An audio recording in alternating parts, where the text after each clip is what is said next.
Before Jake Paul, Tyron Woodley 2 goes down at the MMA Arena in Tampa, Florida, and we are live here on the MMAfighting.com YouTube channel to bring you the morning weigh-ins for this big extravaganza. I am Mike Heck on site here, and we're gonna have some fun. I don't know what to expect. I don't think this is gonna be a typical UFC 2-hour weigh-in kind of situation. I would assume, and I could be wrong, that fighters are just here waiting. They're all just going to get up there when they're ready to get up there, hit the scales, and weigh in, and then get out of here. So, but we'll see. As most of this week has been, I don't know what's about to happen. So we'll see. I hope you guys are having a great day. It's 8:59. Fighters are expected to hit the scales at 9 a.m. So it's 1 minute from right now.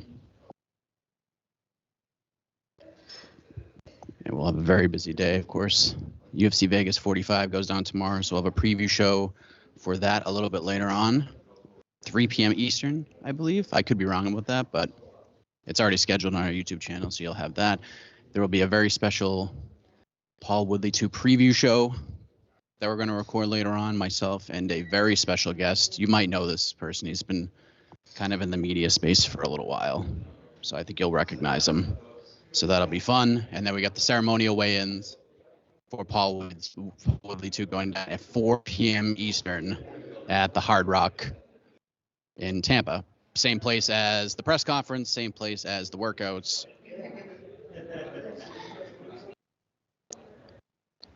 And we're just waiting on the fighters to arrive.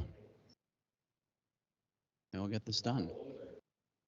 Standing beside me is a gentleman you might know very well, especially if you've listened to some recent UFC 269 press conferences. He is representing the Mac Life this week, Mr. Drake Griggs. And Drake, what are we expecting here this morning? Madness, chaos, violence, anything you can imagine. at a morning weigh-in? I mean, that'd be something. Yeah. I mean, hey, it's Paul Woodley, so anything can happen, right? So that's right. Anything can indeed happen, and maybe it will. Who the heck knows? Listen, anything that can go wrong will go wrong, Mike. Murphy's Law. But I think we're gonna be okay here, Mr. Riggs. I think we're gonna be okay. I hope so. But I think we're very close. We got people moving around, and yeah.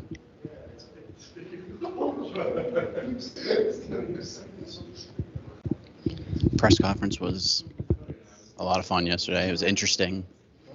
Some good lines. Jake Paul showed up wearing a bank robber's mask and said, literally, it's going to be a bank robbery. And he showed off his new most valuable fighter or most valuable boxer championship belt. What did you think of the strap, Drake? What'd you think? I actually thought it was pretty cool looking. I mean, not your typical belt, even in boxing, which they kind of can get a little bit crazy looking in boxing. But I don't know. It was definitely fancy. It had watches on it. It had not a Gucci bag, but it had a little thing like something like that. But it was very Jake Paul, and I don't know. I thought it looked cool. I thought it was very smart on his part. Oh, yeah. It was like the front of it was like the spray paint from Will Smith on the Fresh Prince of Bel-Air. It was like the Fresh Prince of Bel-Air logo, but very Jake Paul-y and very smart. So Birkin's bag. There we go. Thank you, Jose Youngs. The commission official has just arrived into the weigh-in room. And he's getting everything ready. So I have the camera here too, so I'm going to do the best I can to multitask and try not to make everything look redonkulous. But it looks like we're about ready to kick this thing off.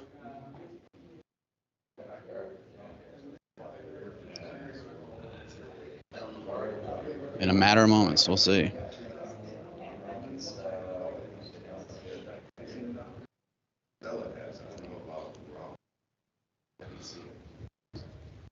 So basically what's happening is the fighters are showing up, they're getting their medicals done, they're getting checked in, and as soon as that's done, they're going to be ready to hit the scale. So something I wasn't even aware of until moments ago, there is the pay-per-view main card. Obviously, Jake Paul, Tyron Woodley is the main event. Amanda Serrano, Miriam Gutierrez, co-main event. Darren Williams versus Frank Gore. Should be a lot of fun. Liam Parra versus Yomar Alamo. And then I think we might have some fighters hitting the scale.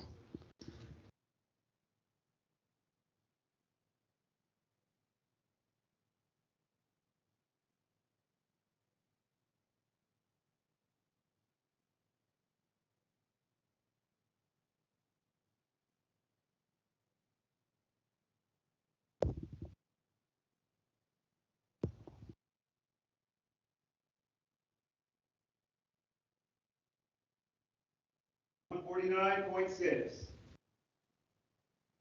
149.6.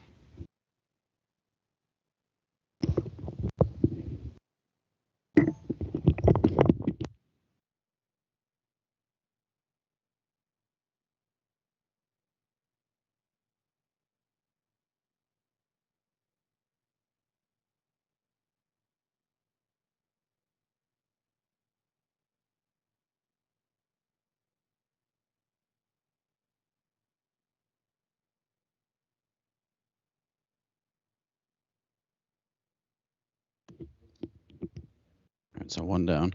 As I was saying earlier, we have 3 prelim fights, which will be untelevised, but Anthony Taylor versus Chris Avila, which has become like the people's main event. Javion Love versus Marcus Oliveira, and then Giovanni Estella taking on Chris Rollins. So there's your card.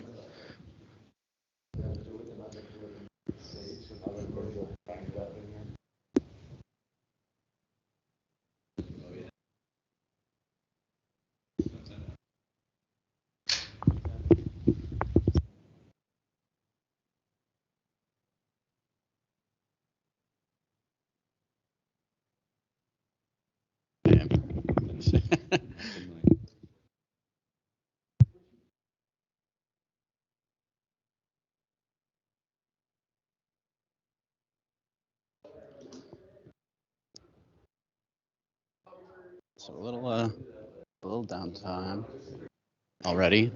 I don't know if that's a good sign or not.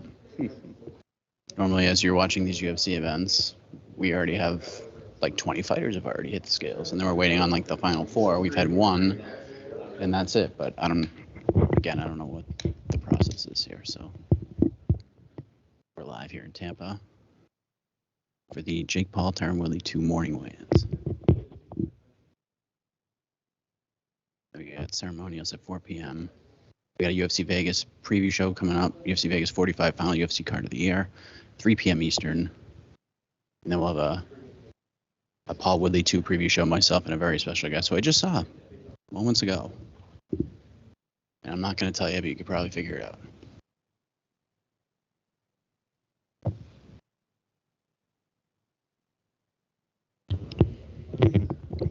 Drake, I'm going to put you on the spot right now.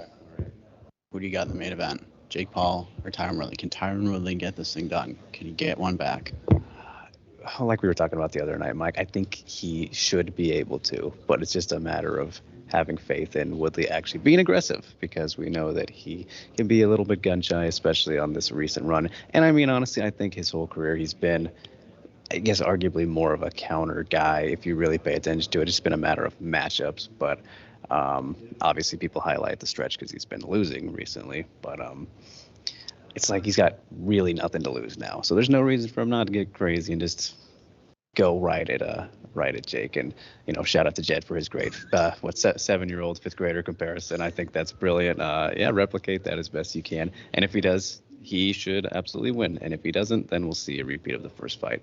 I feel like that should not happen, but I can't trust Tyron anymore. So I'm gonna have faith though. I'm gonna say he's gonna do it. I can't trust him, but I'm hopeful and I believe it. So if you guys haven't heard it, go to my Twitter page, and I posted like a little audiogram of Jed Meshu's opinion on this fight, and it is so good. Like, it's very fascinating about like Woodley's approach and Paul's approach defensively, and he's not wrong. I really liked it, so I'm not gonna steal his shine. You go listen to it. It's really, really good. But I'm intrigued. I'm really intrigued. It's a big fight for both guys. Jake Paul feels like all the pressure on him. I don't buy that at all. I really don't think that's the case. I think this is a house money fight for him. And if he loses to Tyron Woodley, he can say whatever he wants about it. I lost to a former UFC champion in my 5th professional boxing fight. And then guess what? They'll do it again. Yep. And it'll be huge.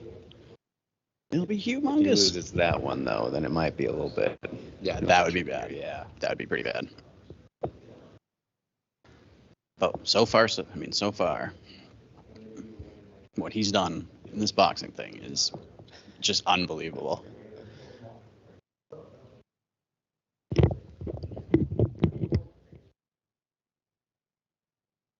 So we're still waiting on like all but one fighter at this point. So had one fighter on the scale. We got commission official back in the building.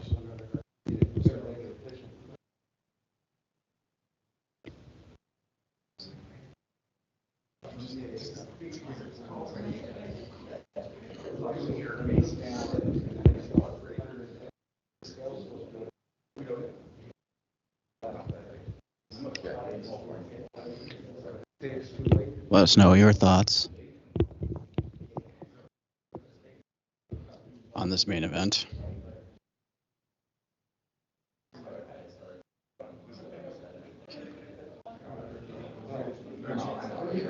Let's get your gymnastics rating, Mike. The AK Lee.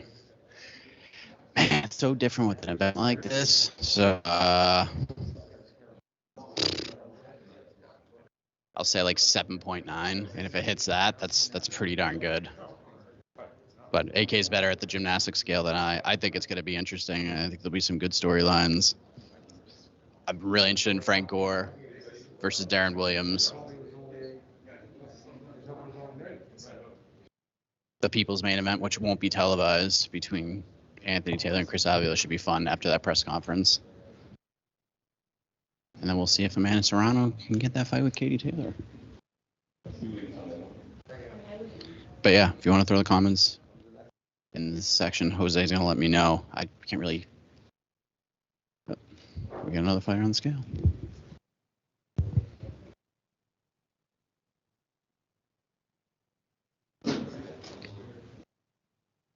This is Chris Rollins,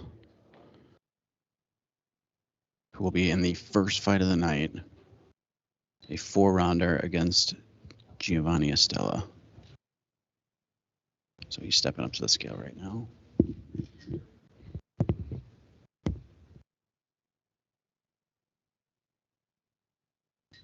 $149.4. 149.4. Mr. Rollins.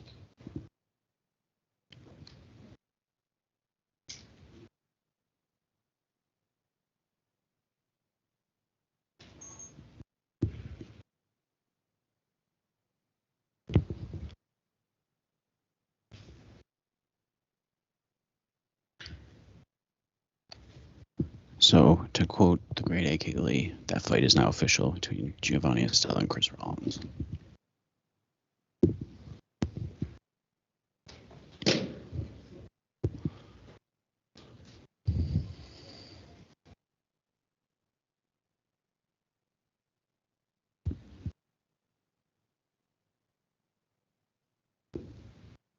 Keep the comments coming.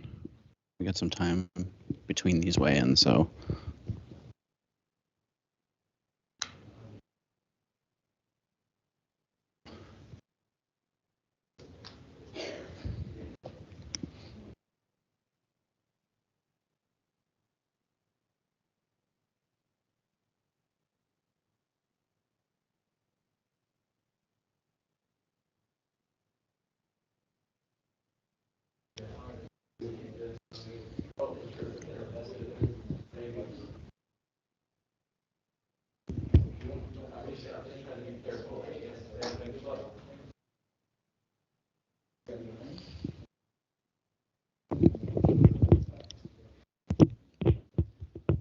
All right, 2 fighters down. Not long to go.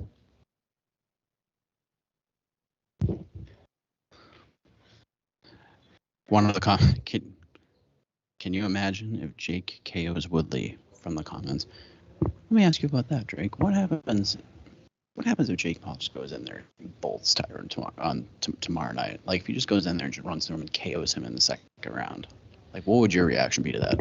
I mean, that would probably be the most shocking thing, in the best case scenario for Jake, that's for sure.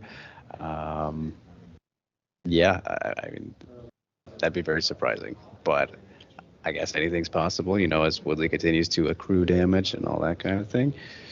But yeah, that'd be surprising. That would definitely be surprising. Like, this is what Jake wants to do. Yeah, that shocked me. I just don't know. Man, that's gonna be tough to come back from. Yeah. Like, losing the split decision, that's kind of like Which sell that a little even have bit. been a split decision in the first But place. getting bolted and then saying that this isn't a short notice fight, that you've been preparing it for a long time. I don't know if that's like to his advantage or not. But we'll see. Very interesting. Keep those comments coming. Our commission official is back in his chair. So we might have some more fighters coming. I don't know.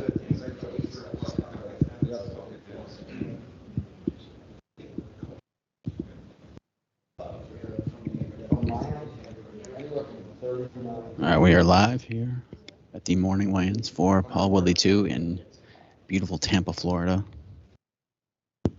We have 2 fighters who have weighed in, and we're still waiting for everybody else. So it looks like they're just doing like a fight at a time. Jake got busted for wearing a fake watch. Did you hear anything about this? I did not hear anything about I did not hear anything about this either. Jose Youngs, who I trust more than anybody in situations like this, confirms that this is true. Was the fake watch on the belt? Or was he wearing? Oh, for wearing a fake watch. Is that a big deal? I'm sure in the fashion world it might be. Like, for you and me, it's not a big deal. So here. So credit to BoxDen.com, who actually wrote an article about this, called it breaking news. And the title is Jake Paul gets exposed for wearing a fake watch. So there you go. Here's how they discovered this. What's the process? I mean, there's got to be like different layers of assignment. Fake watch. Apparently, it's a very trendy thing on social media, looking out for fake watches and fake jewelry. So maybe we're on the wrong business. I don't know. We're gonna go on fake watch duty. We might have some more fighters coming. I'm very fascinated by this whole fake watch story. I wonder how many articles. Is this on TMZ? It's gotta be, right? What's AK doing right now? We gotta write something up about this.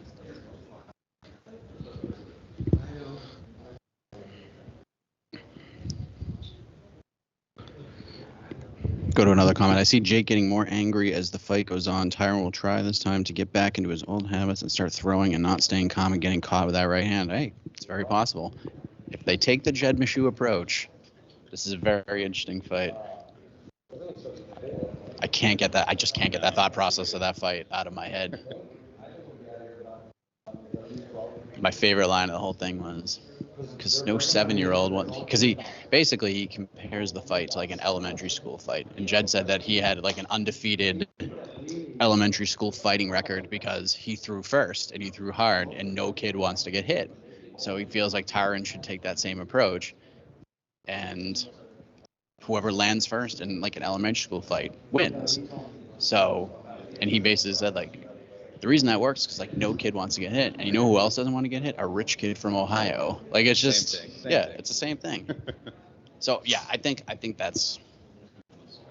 I'm not a big like boxing breakdown guy, especially in a fight like this. But yeah, I think most people would believe that Woodley's best chance is to pull a Vicente Luque fight and just go bananas for as long as he can go.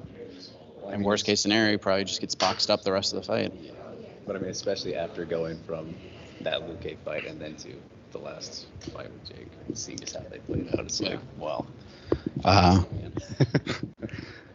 want to wish a happy birthday to Josh M. Happy B-Day, Josh M. I could have sworn you were going to say AK. And AK. You and AK have the same birthday, Josh. I mean, another comment. If Jake Paul loses, does he carry on fighting? We just talked about this like a little bit ago. I think Jake's playing with house money here. I really believe all the pressure's on Tyron Woodley. I don't think he has any pressure on him whatsoever. If he loses this fight, he's got a built-in reason for it. Hey, listen, this is my 5th pro fight. I just lost to a former UFC world champion. Like, I think you can sell that. And then the 3rd fight's going to be massive. Now, if he loses the 3rd fight, if he loses 2 in a row, that's a problem for the problem child. Your thought? I mean, no, you essentially agree with that, right? Yeah, totally. I mean, I'm sure that there's still some things that can work, and why not try just to see how the interest is for whatever fight he tries to. Maybe you try and do the Tommy one again after that, but it's gonna be less interesting to us, of course. But yeah, that's where things get a little tricky for Jake, and if he even decides to continue, he's talking about all these other things, and it's not like he needs to do this, right? So we'll see, I guess. Well, I mean, the money and the attention these events generate, it's mind-boggling. It really is. And what a world. We were talking at lunch the other day about how fascinating the combat sports landscape is going to look like 3 years from now. Like, what are things going to look like when Connor's no longer in the UFC and Nate Diaz is no longer in the UFC, and some of these bigger names get out on their own and they're seeing the amount of money that these events are making, and they start doing it themselves. I mean, we see what fighters do when they see success of their peers. We even see it on YouTube right now, like Chael Sonnen and even like Tyron, like busting out YouTube content now. Like DC starting it up. Yeah, DC's doing it. Michael Bisping's got a really good channel, and like I think Misha Tate's doing one now. Right. Like, they're seeing success, and when you see success, a lot more people are going to do it. There's no doubt in my mind that a lot of fighters right now don't like being asked about Jake Paul, but they're paying very close attention to what he's doing and how he's doing it, so they could generate that kind of money. I mean, Jake Paul's probably making $1 gajillion for this fight. At least. They sold out Emily Arena already announced I mean, I don't know the combat sports history of the Emily Arena, but I assume there's been some combat sports fights, events. I'm sure. But they said already, as of Wednesday, it was most tickets ever sold, highest gate ever in the building. And this is for Jake Paul fighting. It's just wild. It's just wild.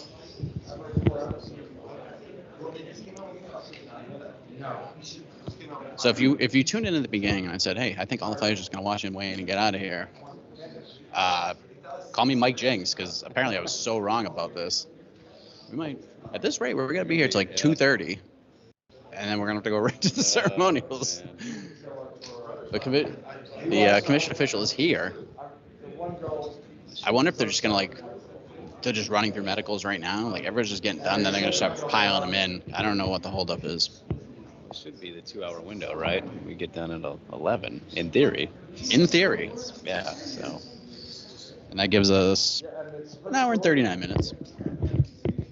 So keep those questions coming.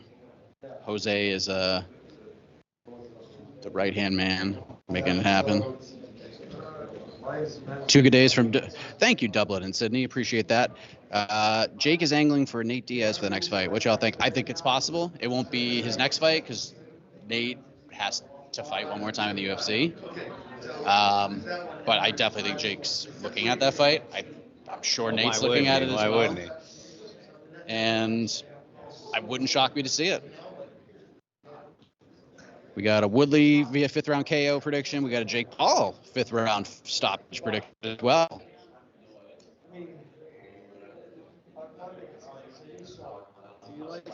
Do you like Jake's chances earlier, better, or as the fight goes on later, Mike? I think that's a good question. I think it's so puzzling to me because, like, as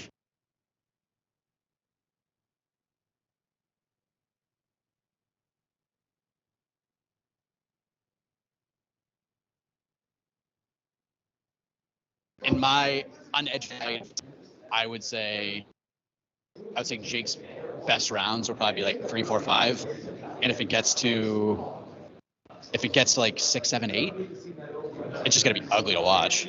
Like, I think both guys are just gonna be wiped out, and it's just a matter of, it's like that Homer Simpson's boxing strategy, where it's just a swing and then like someone's just gonna put a finger on the other fighter and they're just gonna fall over, which would be awesome, by the way. Oh yeah, that'd be perfectly fitting. Woodley has that power and been training hard to throw those hands. Therefore, he will be frozen the whole fight and never let go of those hands. We'll see. That's been something that has hampered him for quite some time. I think we all know that. I think we all know how talented and athletic and how skilled Tyron Woodley is. It's just a matter of why won't he do it? We got Jake Paul 2nd round TKO prediction. I believe we have a fighter hitting the scale. I believe it's Jalen Love is about to step up.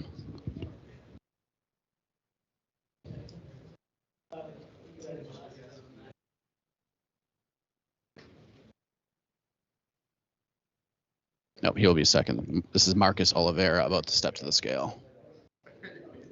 Cruiserweight bout, 8 rounds. This will be on the untelevised prelim, so if you're going to the event, you'll be able to watch this one. Otherwise, you will not be able to watch this one.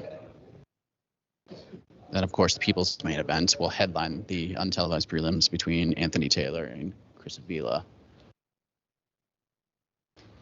Here comes Marcus Oliveira to the scale.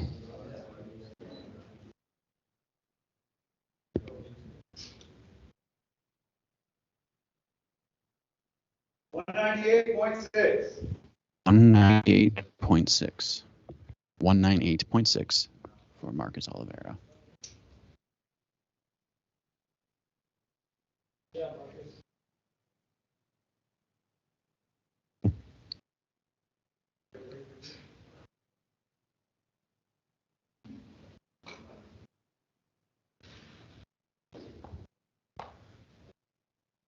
And Jalen Love is about to hit the scale. I should go back to the comments. I think if Jake loses, KSI will make fun of him, and Jake will end up calling him out. Maybe. I mean, if KSI is smart, he probably should. But if he loses, you know they're doing the trilogy fight. Here comes Jalen Love to the scale.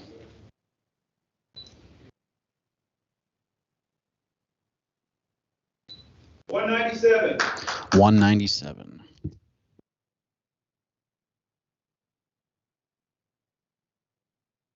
So the cruiserweight fight between Jalen Love and Marcus Oliveira is now official.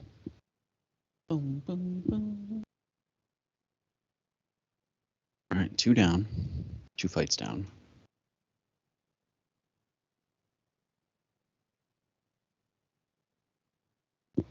A 6th round KO prediction for Tyron Woodley. Predictions are all over the place. And I guess that's what makes this so intriguing. All right, we are 26 minutes in to the official weigh-ins here in Tampa, Florida. Jake Paul versus Tyron Woodley 2 goes down tomorrow on Showtime. And if you're watching right now, we kind of the golf commentary. That's just how it is right now. What does Tyron do next if he wins? He fights Jake Paul again. I mean, that's you do the trilogy fight and make that bank, then raise your stock. And if you win again, if he beats Jake Paul twice in a row, I mean, this is like, I mean, what a resurgence. He's good to go. He can never fight again after that if he wants to. He can just be done. Like, beat Jake Paul 2 different times. I mean, that's wild. Then? That's the question. Is would he? He could do whatever he wants then. Yeah. I mean, do you like that's a big just to fight Jake Paul 2 more times is significant money. But if he beats him, a lot comes with that. You know what we haven't mentioned yet, Mike, with all these predictions and everything, and just assessing the fight is Tyron can get a bonus if he knocks out Jake. Apparently, allegedly, right? So that's something. That's some good motivation there for him to let the hands go. And a little bit props to Jake for allowing that too. If this is the case again, right? Yeah, I mean, what better way than to silence the critics who felt there was no knockout clause by doing the complete opposite? Yeah. Okay, there's no knockout clause, but I'm gonna give him $500,000 if he knocks me out. Like, it's a gutsy move right there. Yeah. It's a gutsy move. The tattoo thing ended up being like the silliest thing of all time. Woodley almost made it work for him, and it kind of did, but I don't think it has anything to do with. I mean, this fight happening has nothing to do with the tattoo. But you do gotta give props to Jake too, because in a lot of when Tommy Fury pulled, he could have just said, "I'm not fighting," and then they cancel the event, and like all this money made for these other fighters are that's just not happening. They could just reschedule the fight. But and kudos to Woodley too for saying yes. He was very ready for it, and fight stays, card stays, money is made, and that's good for everybody. So kudos to all. All right, so we're 2 fights down in terms of the weigh-ins. The first 2 bouts of the night. Giovanni Estella and Chris Rollins, Jalen Love, and Marcus Oliveira. All 4 fighters weighed in successfully. Those 2 fights are official.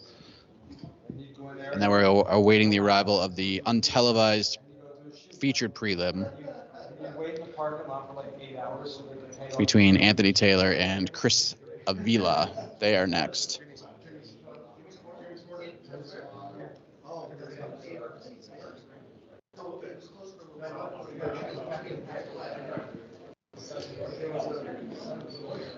All right, more comments coming up. Let's see. Where are we? Okay. We'll figure that out. Chris Avila is about to step on some scale. He takes on Anthony Taylor. I spoke to both of those gentlemen. You can find those interviews on our YouTube channel.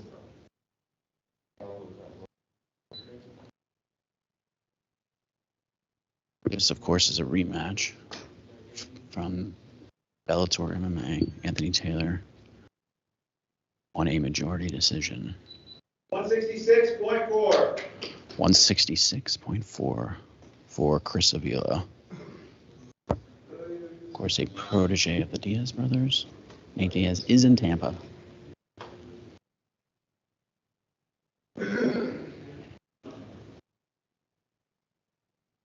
And Avila is on weight.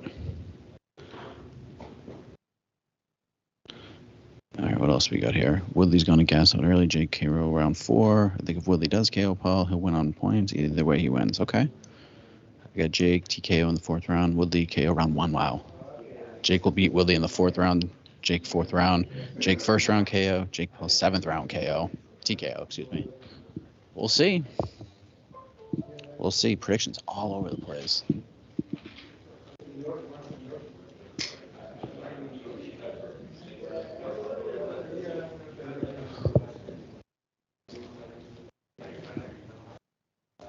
I think I hear Anthony Taylor. So he's probably not far away. You know he's in the room when he is.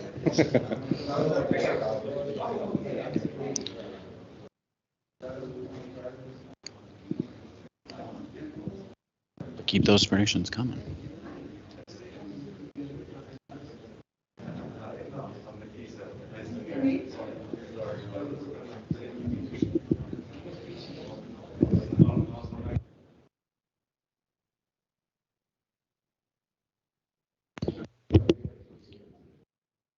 Drake, we have the most out of the box prediction of all.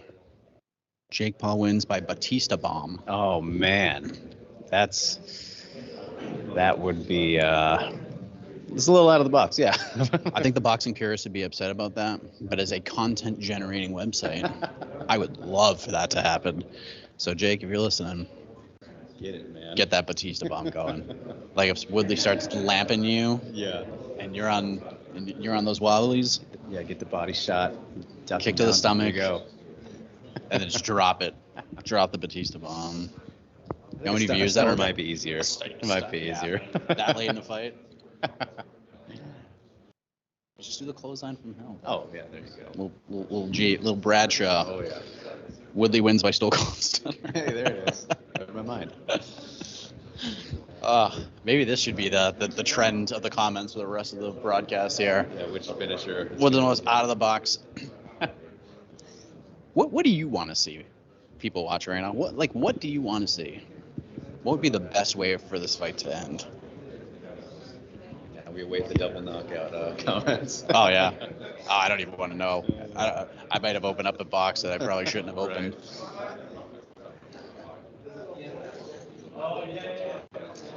Snake Paul first round win via DQ. Tommy Fury runs in and hits Woodley with his rib. Didn't expect that to go there. That was good. Nicely done. Jake Paul via ankle pick. Of course. Wouldn't that be something? I love that's the prediction to finish the fight. Like, ankle pick's not typically. Do it like MJF and do a headlock takeover. Woodley wins by rapping in his ear. Hey, Jake Paul's a rapper too, you know. He's got some songs out. People don't realize this is a literal rap battle, Mike. They should have done that at the press conference. That should have been in the whole press conference. Yeah, that'd be a form of entertainment. Let's put it that way. We aim to entertain. That's why we're here. All right, so we're awaiting Anthony Taylor, it appears. Chris Avila already weighed in successfully. We have a viewer says no contest via inactivity on both sides. Don't put that. What's the line on a no contest? Someone can look that up for me. What's the line on this fight having no finish or like no decision, a DQ, a no contest? Can that even happen in boxing? I have no idea. I'm sure it can. I'd be probably more on the DQ side than the no contest side, but it was like I just need a no quick finish nut shot, maybe, something like that. Or a few. Right. Well, yeah. Unless Chris Tyone is the referee, then you can do at least 12 per round. All bets are on. Sorry, Chris. You're the most improved player of the referees this year, but still too many warnings.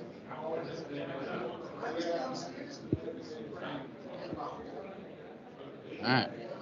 See what's going on.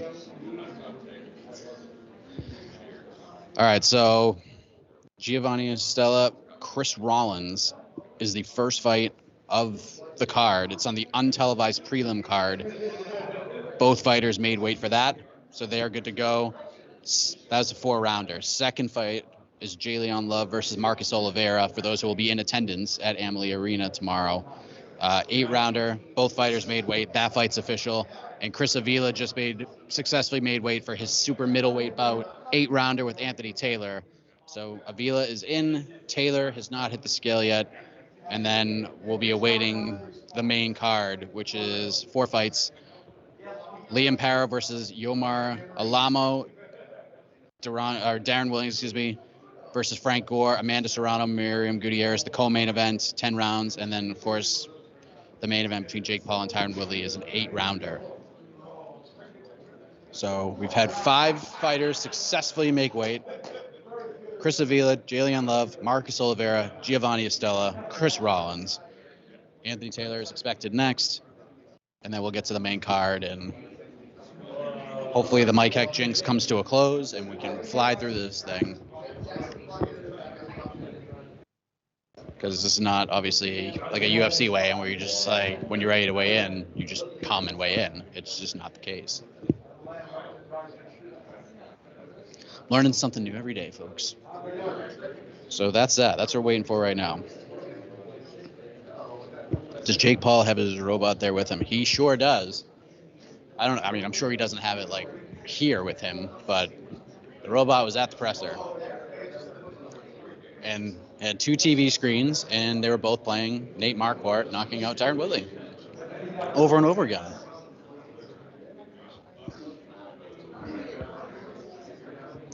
The robot is here. I would never ask a fighter to take a picture with me, but I would take a picture of the robot. I'll do it. That cannot be fun to be in that outfit, man. Like I was thinking that yesterday. It's like he's got to be dying. can't be cool in there. And then to sit there for that whole press conference like that. And I'm sure heavy too, like just uncomfortable. He better be getting paid a lot, that guy. The one thing I loved about the I don't know if it's the Askren presser or the first Woodley presser, where the robot was just reacting to everything that was being said. He was like on stage, and the robot was emotionally reacting to everything. I thought that was my favorite thing. And shout out to Casey Lyden for the way he shot that, because I was dying laughing the whole time, just the robot being emotional. What's your predictions, ladies and gentlemen, for NFL versus NBA? Frank Gore versus Darren Williams. I'm really intrigued with that one. Y'all got a towel? I'm on you 4 towels, you know I'm a brother. Anthony Taylor has arrived. I'm gonna need 4 towels. Says he needs 4 towels. I'm gonna need 4 towels already here, just in case. All right, let's see what we got here. Sucks that I had to go to Hard Rock to cut the weight. I was like, oh no. Says he had to go to the Hard Rock to cut the weight. It was 175. Anthony Taylor having fun with the commission. There he goes. 167.8. 167.8. As you heard, 167.8. This is like, after I knock him out, I'm coming after you, Adrian Broner. Yeah. And he calls out Adrian Broner. Thankful for Jesus Christ and peace in the right.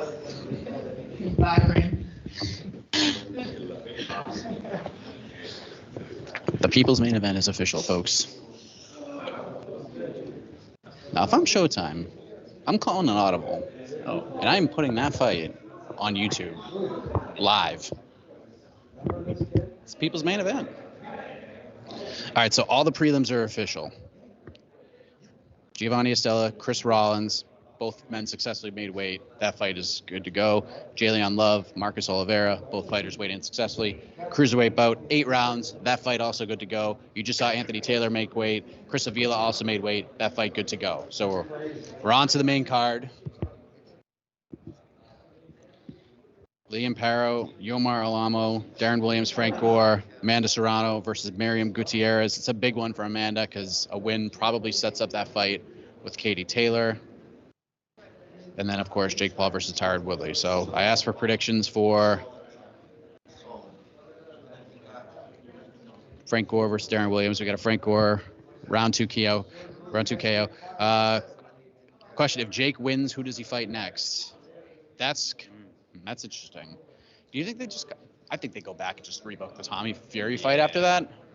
I think there's enough heat. You could just build promos from what he said this week. I could see Jake passing on it though, just because he's like, well, he already backed out of the first one, and I just beat Tyron twice. Now, like, feeling like he should get something big or whatever he wants, right? I mean, at that point. So, and it seems like he was never super interested in the Tommy one to begin with. Not like he was obviously interested enough to do it, but not the biggest fight. I mean, I didn't see too much talk about that going into it, and then it fell out and all. But Who knows? Maybe. He's gonna fight Vitor Belfort. What was it? Shout out to Mark Raimundi was saying he wants the Anderson Silva fight. Yeah, that's. I mean, I was joking with the Vitor Belfort thing. I could go on for an hour about Vitor Belfort calling out Jake Paul, which was just the silliest thing in the history of combat sports, in my opinion. Yeah, I mean, the options are aplenty. He could just chill for a while, wait for Nate to fight, try to get that fight. I think him just continuously fighting the MMA guys is absolutely the route to go.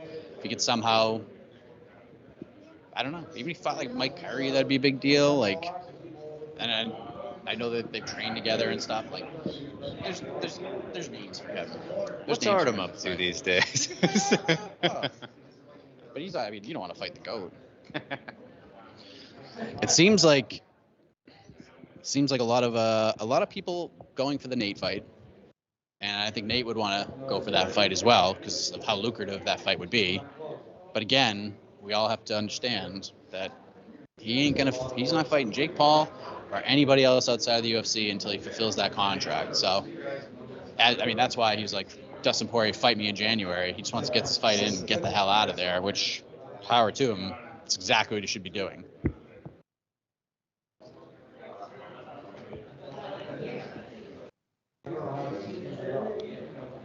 So 43 minutes in here. Very boring and dumb video.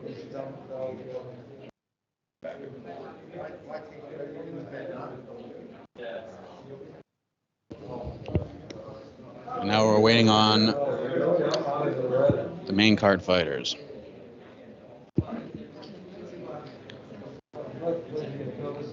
One commenter, Tommy boxes his ears off. That would not be a good business move.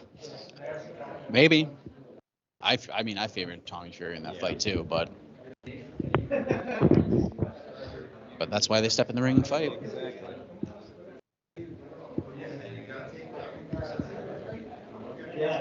Belfort would destroy Paul. Well, yeah, probably. Yeah. But here's why I had such an issue with that call out. I mean, some people. I mean, it seems like 10 years ago that fight happened. So when they moved the Belfort Holyfield card to Florida, I went and covered that. So I interviewed Vitor Belfort, and I asked him about Paul versus Woodley, and he didn't even let me finish the question. He just ripped those guys apart. He basically looked at me in my face and said, "Don't ever compare me to those two guys. Like, we're on different planets. Please don't compare me to these guys." And then he goes out there and he bolts 58-year-old Evander Holyfield, and he gets on the microphone and he calls Jake Paul out. Like, what? I could not believe it. I never wanted a microphone at a press conference more in my life than in that moment. But they didn't do any press questions at that post-fight press conference, so I didn't get the chance to follow up. But man, someday a Mike Heck Vitor Belfort interview is going to come, and I'm going to ask him that question. And I can't wait to hear the answer. What happened in 2 days? Don't ever compare me to this guy. And now, yeah, let's fight. Yeah. Let's fight on Thanksgiving. All right, we have. Yep. Main card, what's on the scale? Liam Paro, 21-0, 13 KOs.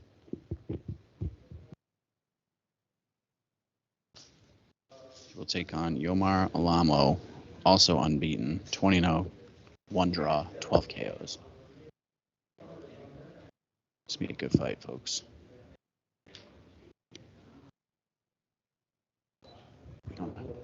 We don't have a commission official here, though, so.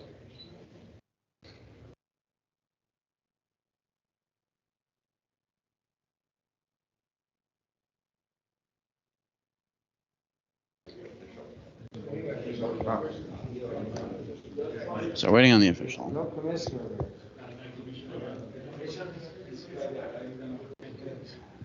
The commissioner will be here in a matter of moments, it appears. But the good news is, if we can read body language well, it seems like Liam Power will have made weight.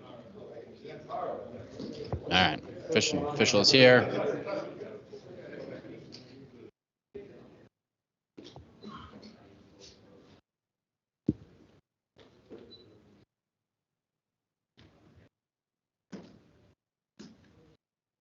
139.4. 139.4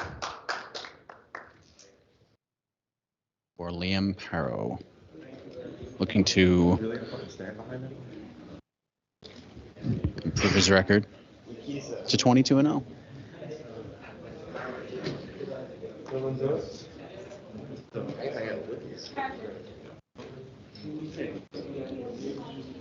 Yomar Alamo will be his opponent. Assume he will be next to the scale. And there we go. Back to the questions. Does Tyron box again if he wins the trilogy? Interesting question. I mean, it depends. It depends. It depends, like, how it would have to work. Like, would he become part of, like, Paul's promotion team? Right. Like, if he's an MVP fighter, I mean, if he could just fight and make a ton of money, sure. I don't know if he wants to be the guy, like, putting these events together. Maybe. I don't know. But if he wins, the options are plenty, that's for sure. If Jake Paul moves to MMA, who do you think his first opponent will be, or what fight would get the most views and attention? Yeah, I mean, Dylan Dennis. Oh my goodness. I mean, that's probably the fight to make. Although Jake would probably get strangled pretty quickly in that fight. Yeah.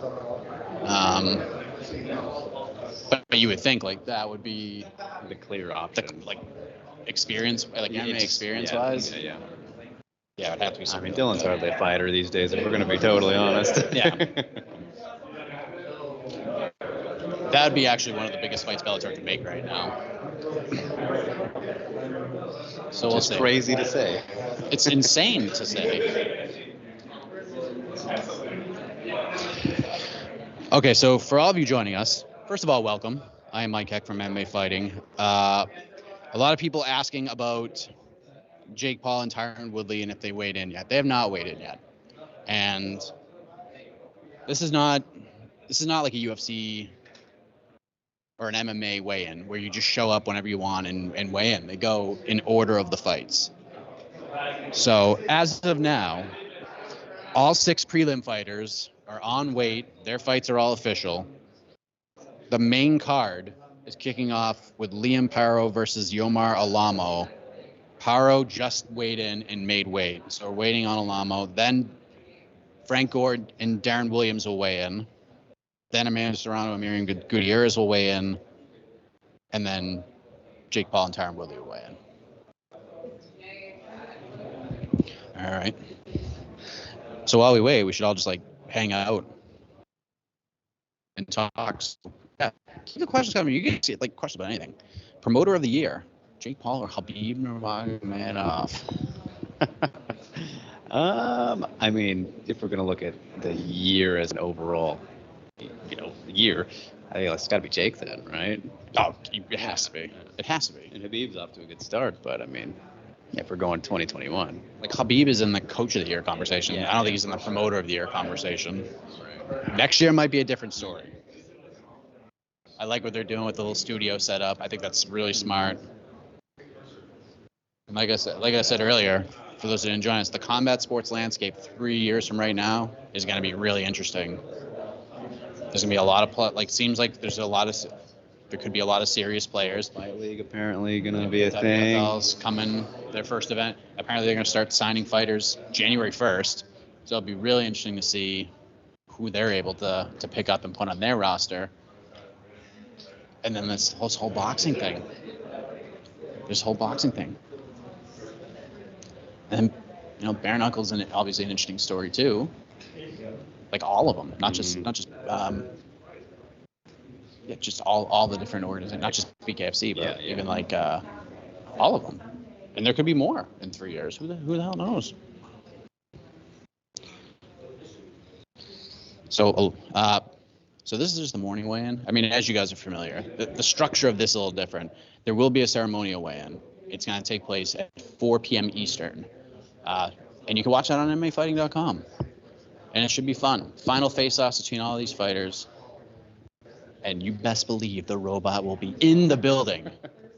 All right? The robot will be in the building. So to tune in, 4 p.m. Eastern. MMAfighting.com for Jake Paul, Tyron Woodley, and the robot. That guy should be the ref. The robot, yeah. The scene. The ref bot. The ref. Oh my god, that's awesome. If they did a pro wrestling match with the robot as the ref, that'd be the best thing. How are you gonna even get down and count 3? You gotta pay that guy a lot. All right, we are approaching hour 1 going by. I apologize for everyone that has been here from the beginning because I was wrong. I was like, it just appears that all the fighters are here. They're getting their medicals done, and they're just going to come in while weigh in. They're all going to stand in the line, weigh in. Not the case at all. Not even a little. How dare you not mention Fight Circus? I mean, listen, they're a very special case, and you can't compare Fight Circus to anybody else. They just win. Robot versus Hasbullah is an option. Fight Circus it's just Fight Circus. A league of their own. I think the fight of the year conversation amongst the MMA fighting staff is going to be really fun. You're going to mention the phone booth fight? Is that where you were going with that? you know Jed Meshew is going to make a hard sell for the phone booth fight. No, there's not a single person on planet Earth who has put Fight Circus over more than Jed Meshew. John, I should hire them for that. Yes. Put him on the desk. Oh, man, that'd be incredible. As we're setting up the phone booth, let's go to Jed Meshew in the booth. Man. And Jed's just sitting there, just talking. That I think he'd actually be tremendous at that. A lot of people are asking if Jed and I can do our BTL one-on-one show like once a month. Stay tuned. Stay tuned is all I'm going to say. When Jake Paul crosses over to MMA, he will be fighting boxers. Yeah, maybe. You would think. I mean, if I'm Bellator right now, I'm signing him. Like doing, giving him like a one championship-esque kind of deal, like they had with like Gordon Ryan, where it's just like, if you fight in MMA, like you fight here, we'll give you some options for grappling matches, if you will. But if you do fight in MMA, we'll pay you to make sure that you fight here. We'll lock you into a deal. Like, I think Bellator would be super smart to just do that and get it done no matter what it costs and just do it. He's on your roster. It might not happen for 2 years or 3 years, but who cares? He can show up to appearances. You can cross-promote on your family network of Showtime. And Jake can box. And if he does go to MMA, he fights in Bellator. And then they do the Bellator. They do the Bellator build. Throw him in there with the guys like 0-17, and who cares? Just goes in there, wrecks shop, and gets a win. I just can't imagine like Jake actually being tied to an MMA promotion that's not like his own or something. Like he just seems like such an independent thinker for the most part, and obviously working with Showtime, but it's different in boxing. I think it would be like a similar case where he would be part of, like he would have to be mentioned as a co-promotion on the backdrops, in the circular cage, etc. Because he's a businessman. And he's a smart one. He's a smart one. And I knew we were joking on this sort of schedule. Go back to 18 and the next guy's 117. 20 the next guy's 22.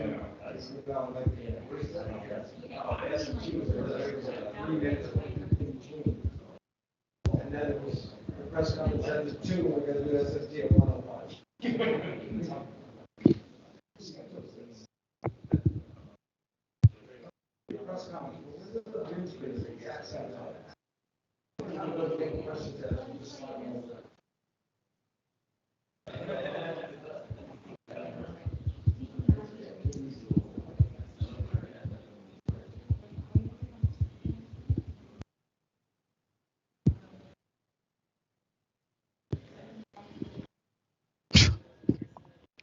MVP versus Jake Paul.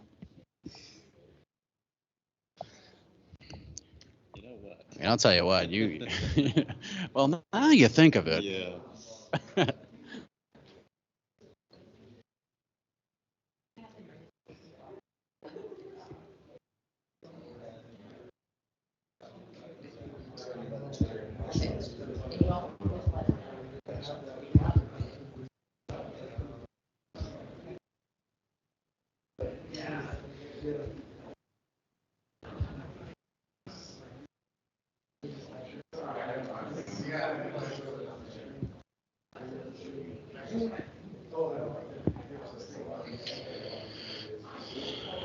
All right, good morning, everybody, if you're just joining us.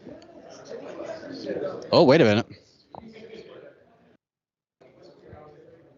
Tyron Woodley has arrived.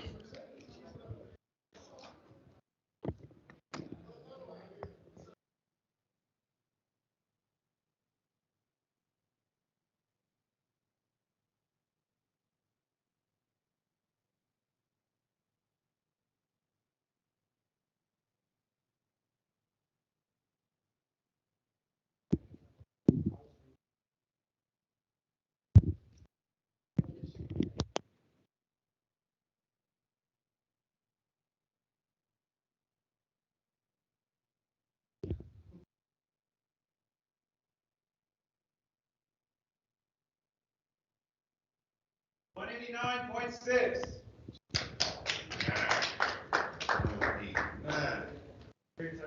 Easy work.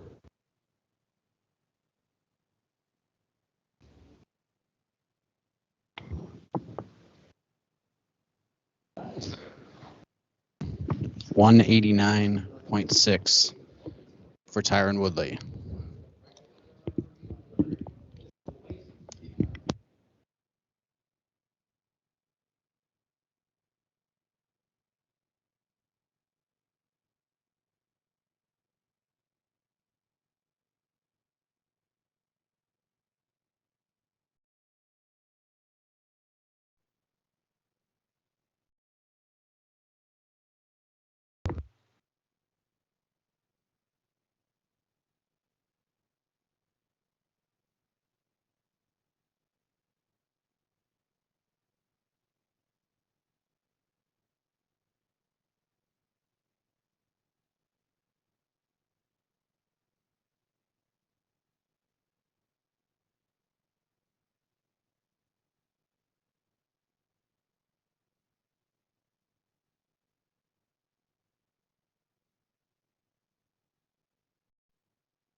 All right, so Tyron Woodley has weighed in,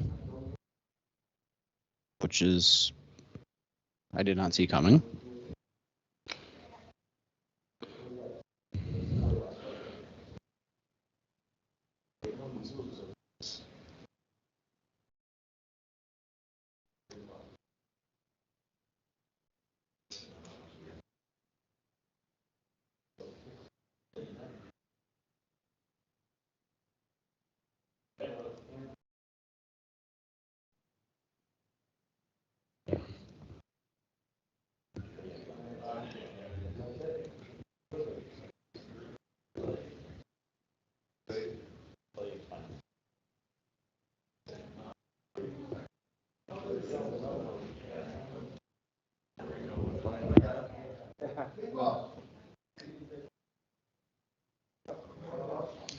A lot of people saying that Tyron looks soft. I wouldn't go that far.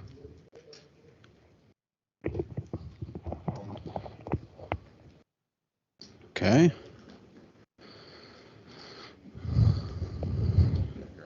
All right, here comes Yomar Alamo to the scale.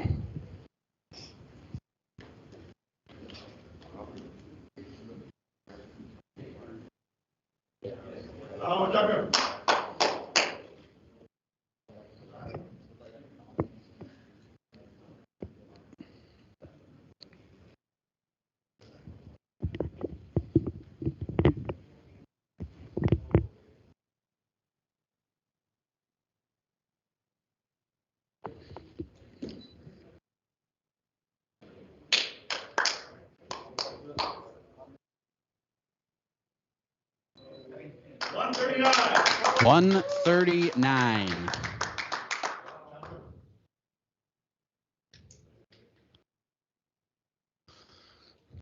Cue the music.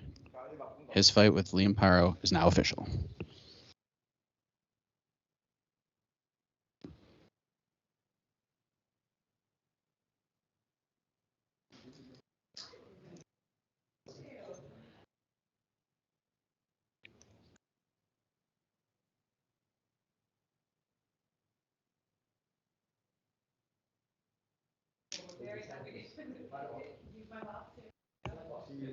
You have to wait till afternoon.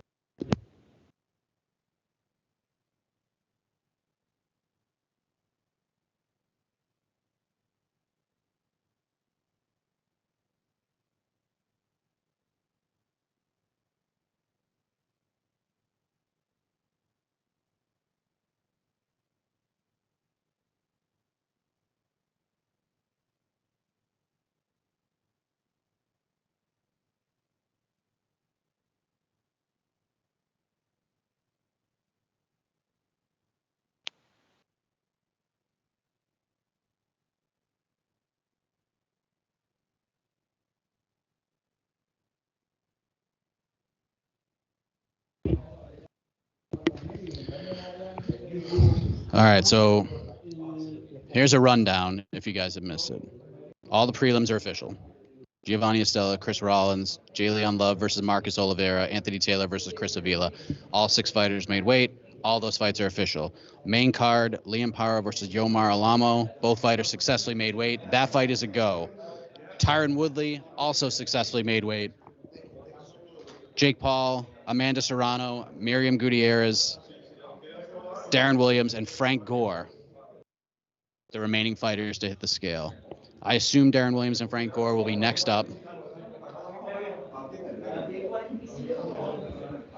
And we'll be here.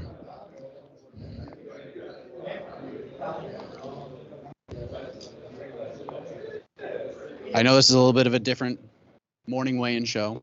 Normally we have Casey and we have the bells and whistles and we got all the stuff going on, but we got Jose in the command center just crushing it. And then we're just here doing some golf commentary and answering your questions.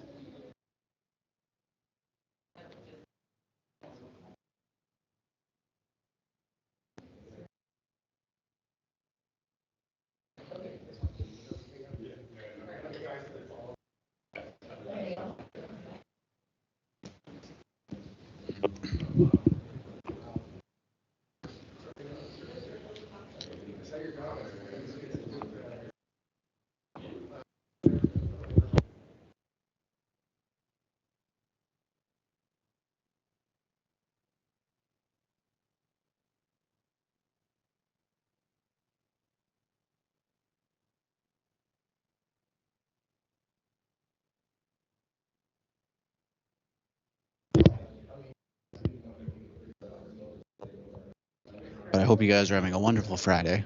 If you hear like nothingness, I'm trying to like do 18 things at once.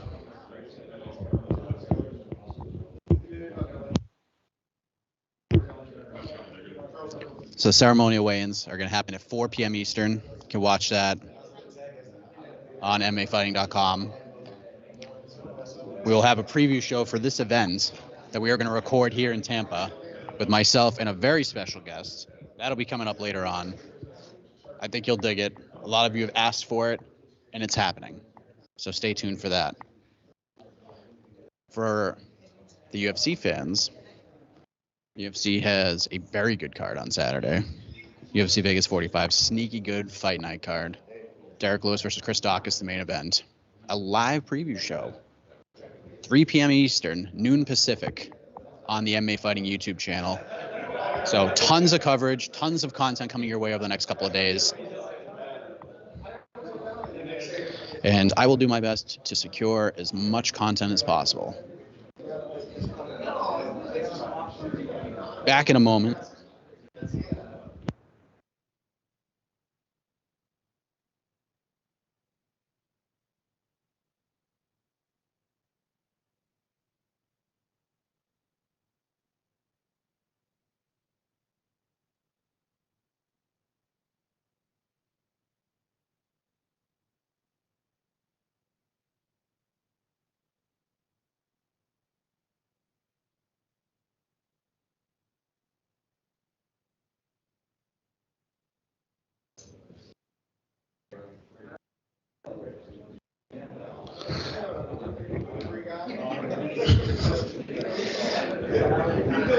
I appreciate you guys tuning in and jumping in on the conversation. Let's go to some of the questions that I had missed with everything going on. What would percentage of wins be in UFC versus Bellator 10-man card? I think 70% would go to the UFC. That's such a hard question to answer without actually seeing an actual card. But for those who think like that the UFC would just sweep Bellator, I think you're crazy. I think you're absolutely nuts. Bellator's got some good fighters. Don't be mistaken. Apparently, there's some arguments going on about the UFC 270 main event between Cyril Gane and Francis Ngannou. Are we just arguing about who might win that fight? I think it's a really interesting fight. Really good. I'm looking forward to that one. And that's a fight that probably deserves a lot more love right now, but there's a lot going on right now. Maybe after this weekend, we could turn our attention to it a little bit more. But that's a really interesting fight. Really interesting.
All right, I will be right back, folks, in a matter of moments.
I think we're back.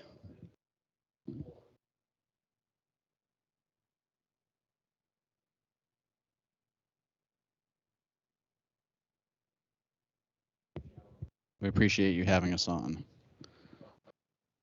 Had to change batteries, so I appreciate your patience.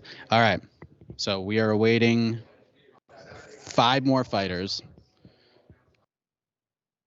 All the prelim fights are official. Giovanni Estella versus Chris Rollins. Jalen Love versus Marcus Oliveira.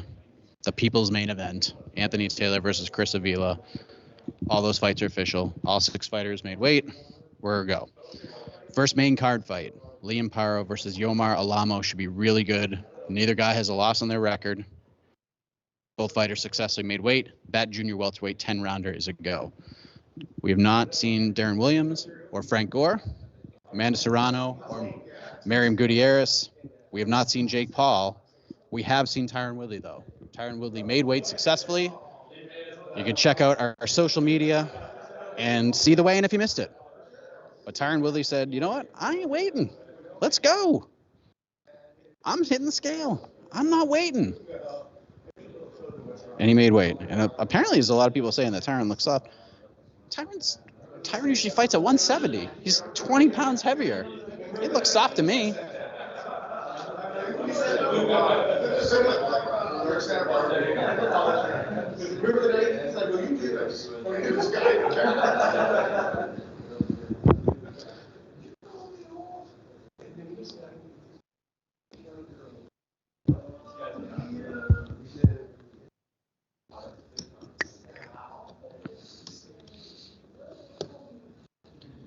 We're live here in Tampa, Florida.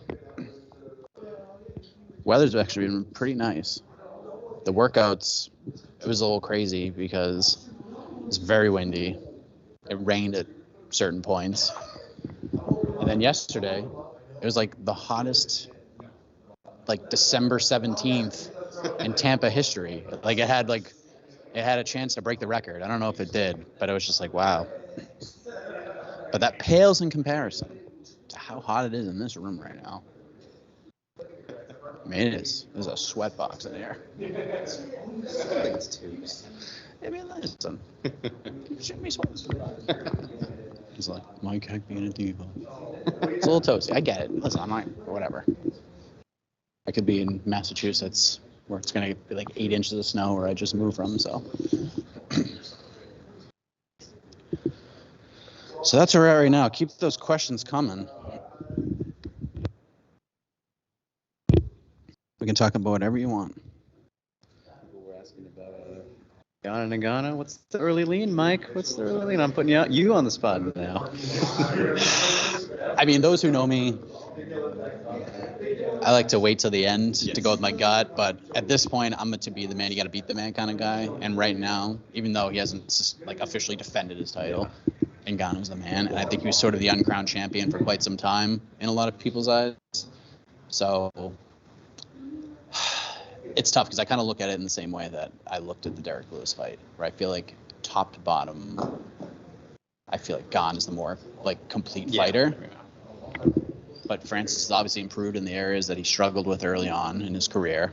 Things that he struggled with in the first Stipe fight, he improved night and day in the second fight. And it was that was the most terrifying sprawl I've ever seen in MMA history from Francis Ngannou. That's the thing is, like, I feel that all the drama that's happened and Ngannou competing, twice since that happened? I mean, he's been more active, obviously, but I feel like people have just totally forgotten how just unstoppable Francis looked in that rematch. Like, I can't see anybody beating that guy who beat Stipe in the rematch, and I feel like everyone's just forgotten how great that performance was, actually. So if he shows up looking like that, which I have no reason not to believe him continuing with that, I think he'll do it.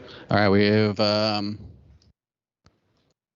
Miriam Gutierrez stepping up to the scale.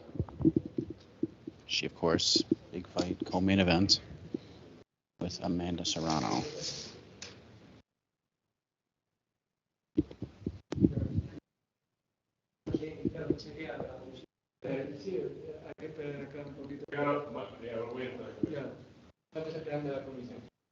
Fighter is here. Commission is not.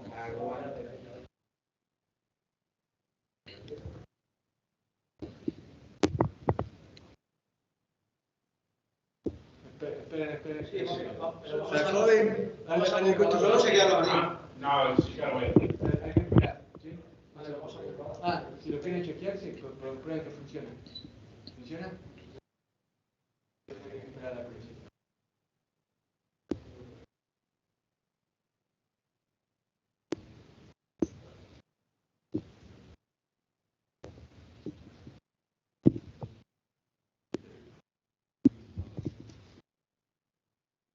All right, here he comes.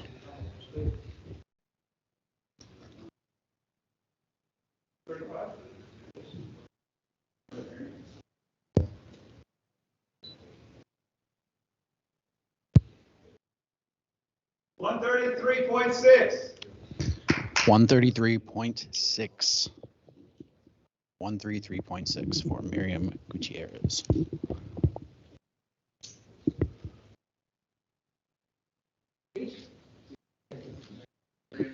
Who has fought Katie Taylor in the past, her lone pro loss.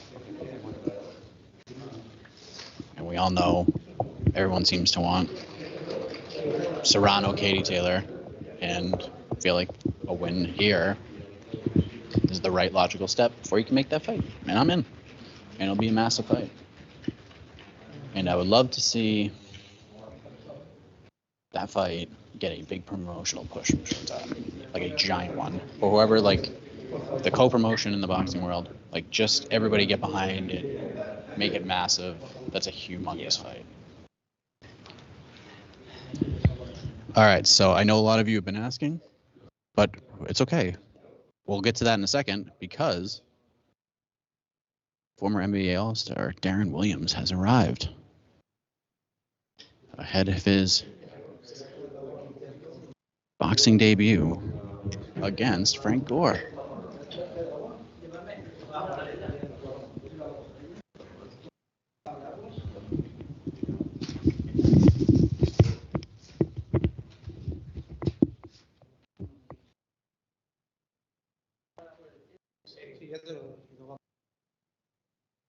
So Darren Williams is here.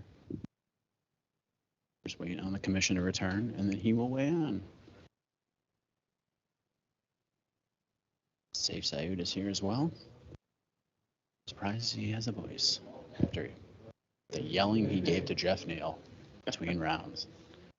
That one kept me up at night. Is it Menifield's dad? Who is it? Oh, that guy's just awesome. No, Devin. Oh yeah, Devin Devin Clark. Clark's dad. My bad. Maybe he was fighting Menifield in that fight. Darren Clark's dad wanted me, like Devin Clark's dad wanted me to run through the wall. Yeah. Like, I'll do anything for you, sir. You just tell me what to do, and I'll do it.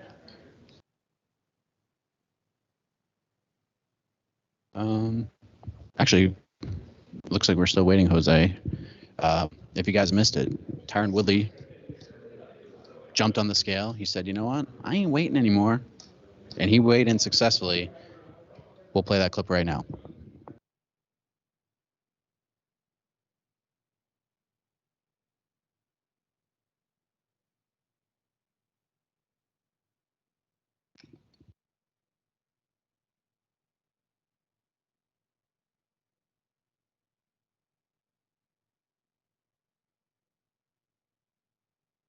And there you have it. Woodley has weighed in. Jake Paul has not weighed in. Darren Williams is about to weigh in. Then Frank Gore, then Amanda Serrano, and then Jake Paul. Then we done. And again, ceremonial weigh-ins going down at 4 p.m. Eastern. You can watch it on MMA Fighting. I'll have a preview show for this card, myself and a very special guest. We'll record that later on, so look forward to that. We'll have a UFC Vegas 45 live preview show at 3 p.m. Eastern. You guys are getting a lot of combat sports ahead of you 8 days before Christmas.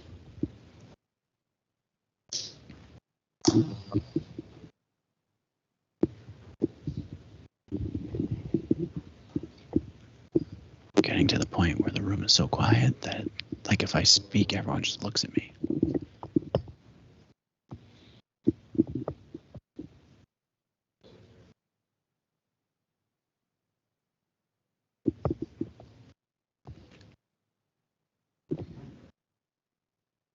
So right now, just 4 fighters left to weigh in. And one of them is right next to me, so technically 3.5 fighters left to weigh in.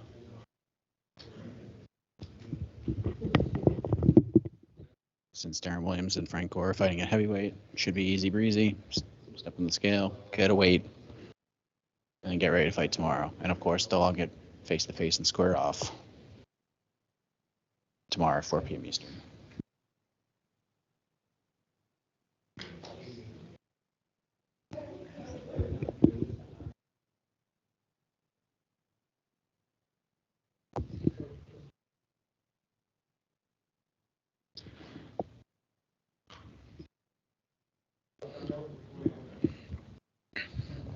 So we have a poll in the comments, which I misread what AK was telling me, but it's a poll up on the comments.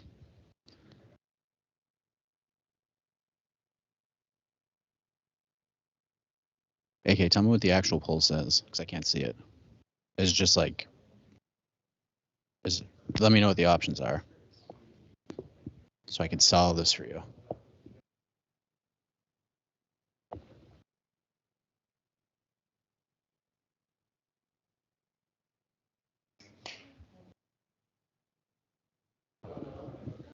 There's a poll about this fight.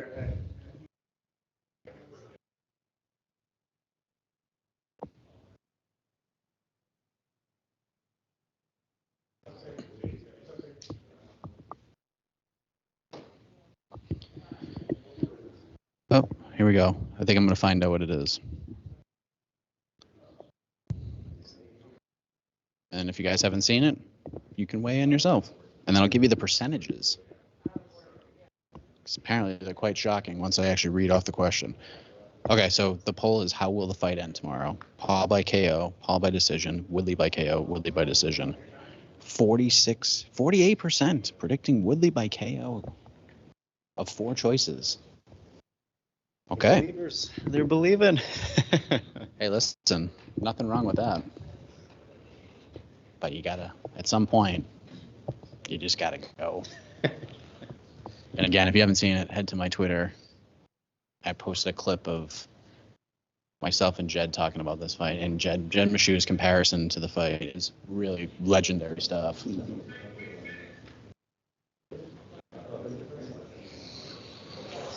Right now, Woodley by KO leading the pack, 48%. So head to the poll, cast your vote, and we'll reveal the full results shortly. But if you're just tuning in, 4 fighters left to weigh in. We got Darren Williams, Frank Gore, Amanda Serrano, and Jake Paul. Darren Williams is here. We're just waiting on the commission. Some guy's getting a workout. Yeah, he's all over the place. He's in, he's out, he's in, he's out. Back to the comments. If Woodley doesn't win by KO, he will lose all respect. I don't know about that. I mean, he doesn't have to win by KO. Decision is possible. And a lot of folks commenting, saying Darren Williams got hands. Looked good at the open workout. Frank Gore also looked good at the open workout. It's a very interesting fight.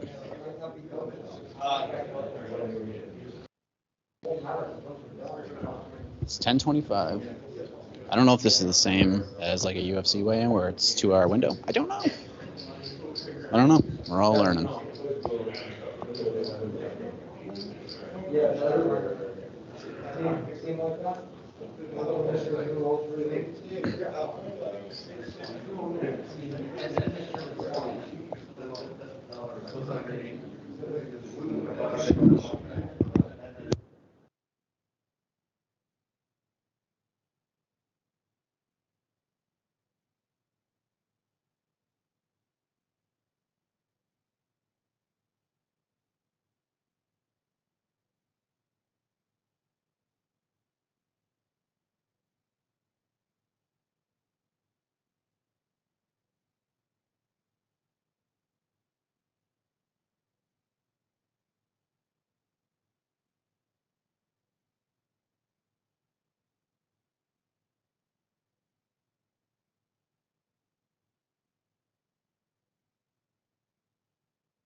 All right. We have a commission.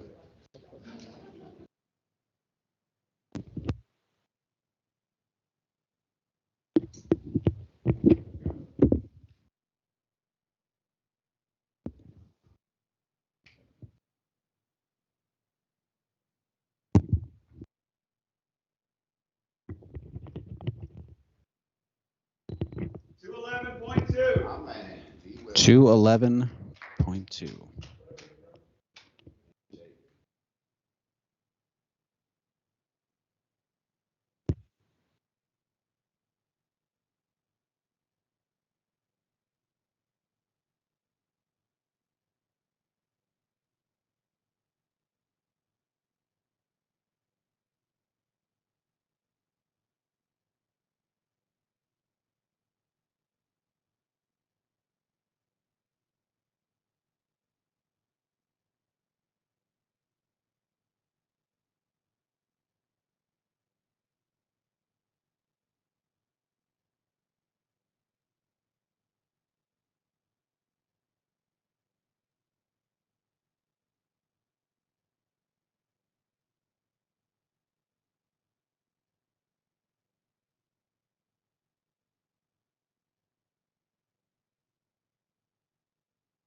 All right. Darren Williams makes weight.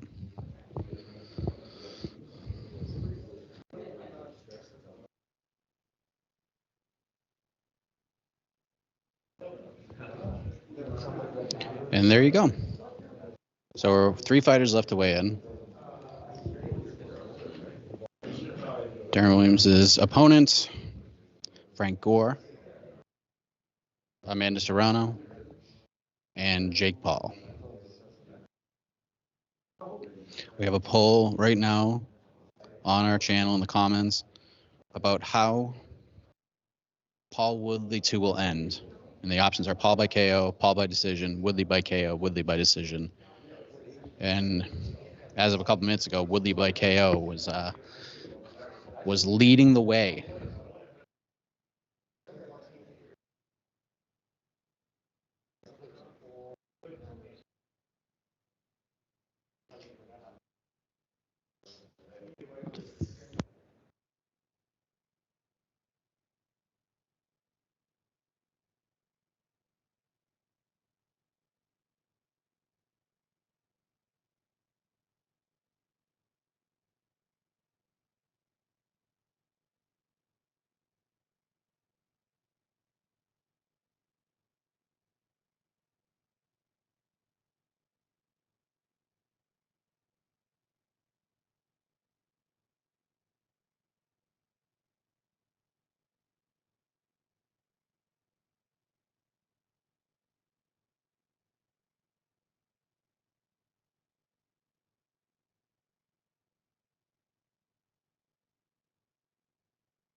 All right, 29 minutes to go.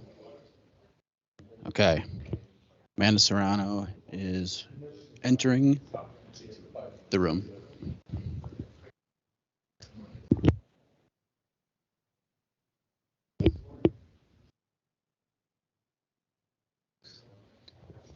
Serrano is here.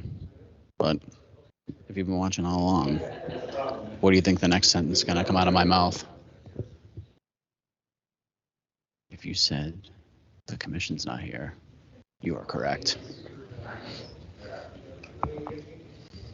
But to his defense, I think he's the only one here, which is kind of shocking.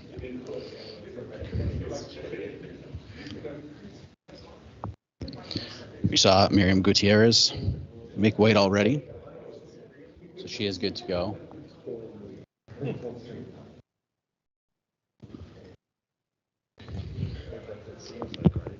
And then once she weighs in successfully, we'll only have 2 more. Frank Gore and Jake Paul.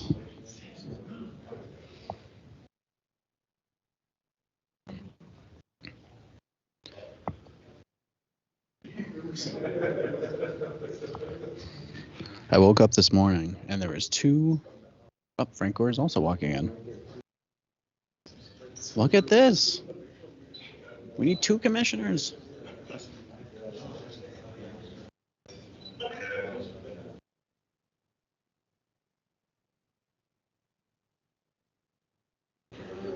Frank Gore is here as well, as is Amanda Serrano.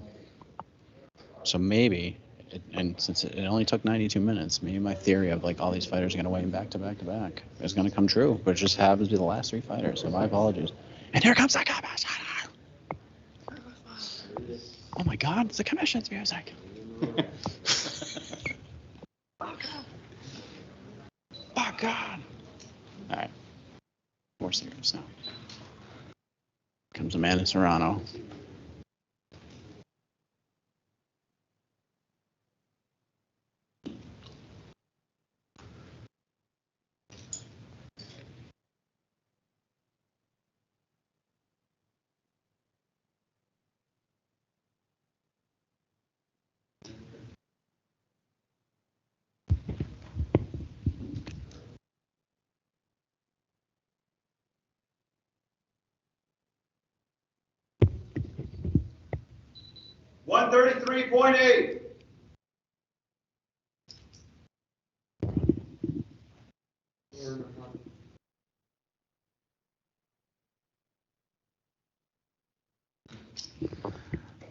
133.8 for Amanda Serrano. That fight with Miriam Gutierrez is now official. Insert music.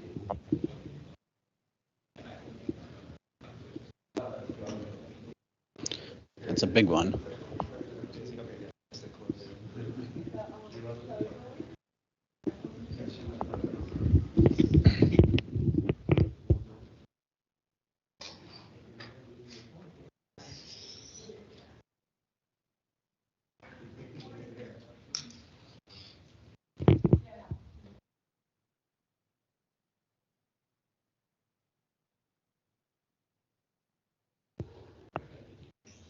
All right, just 2 fighters left to weigh in.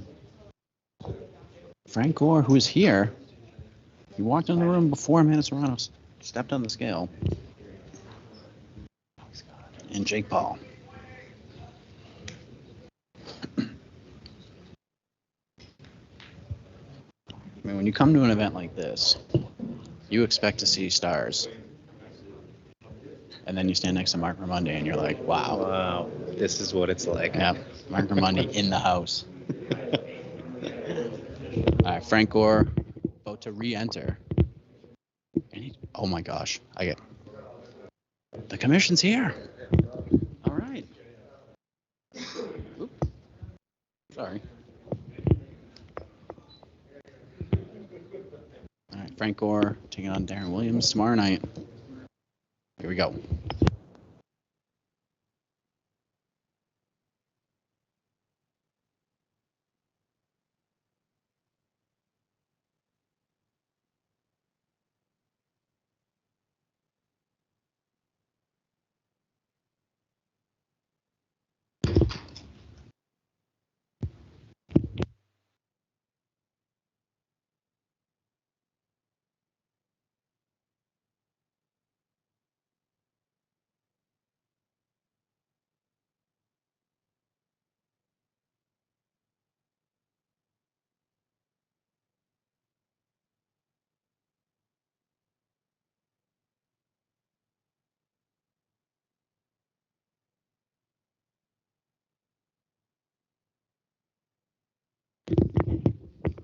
$209.6 for Frank Gore.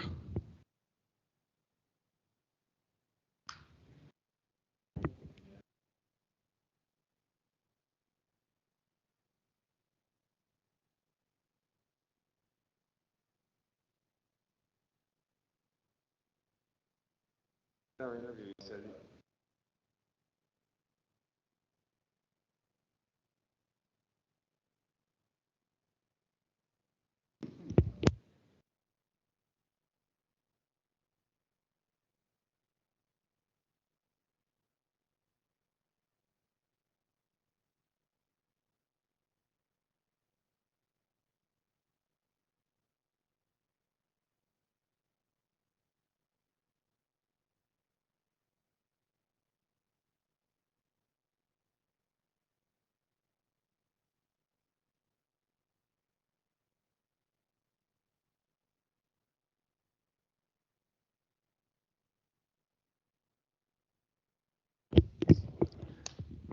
All right, so 1 fighter left to weigh in.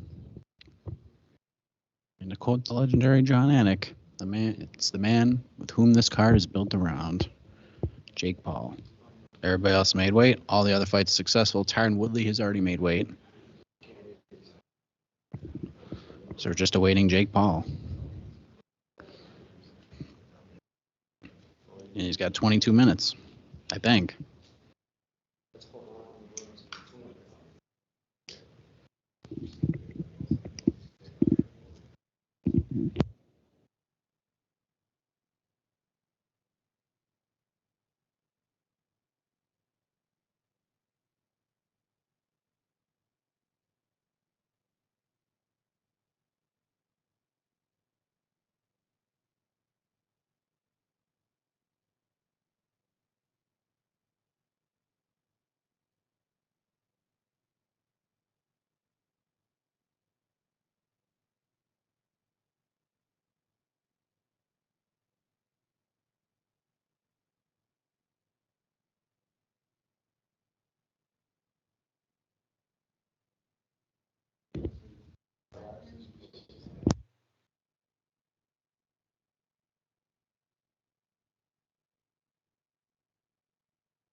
All right, I have turned around and looked into the hallway, and there is a crew of people and cameras. So you know what that means. It means Mark Ramundi's in the building. No, I'm just kidding. No. It means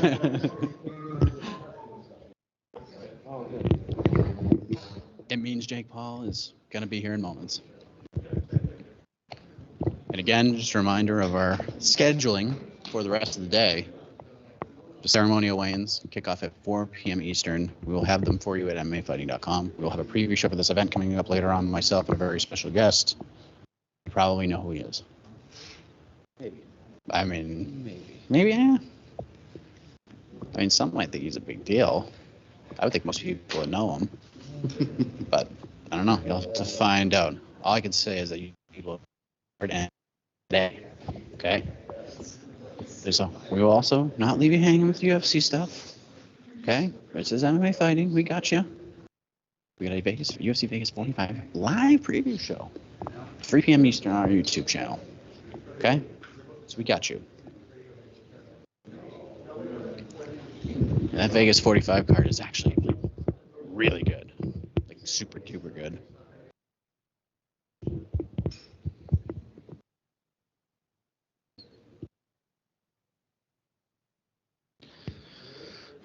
All right, so I've been told that the poll has closed. How does the Paul Woodley rematch end? The four options: Jake Paul by knockout, Jake Paul by decision, Tyron Woodley by decision, Tyron Woodley by knockout. 48% Woodley by knockout, 26% Jake Paul by knockout. Bronze medalist Jake Paul by decision, 19%. And the most unlikely scenario, according to the MMA fighting viewing community, is a Tyron Woodley decision win. Thank you, Alexander K. Lee. You're my best friend. All right, 19 minutes ago, Jake Paul is here. There's no doubt about it.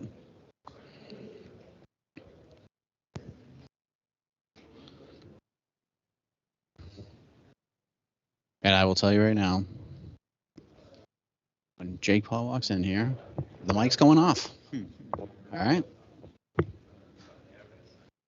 Well, the mic's staying on, but I'm just not going to say anything.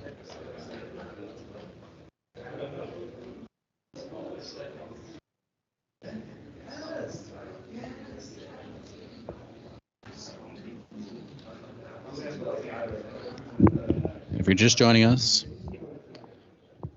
we're just awaiting on one fighter. Just one. Jake Paul. Everybody else has successfully made weight. Tyron Woodley weighed in about 5 fighters ago. We just saw Frank Gore weigh in.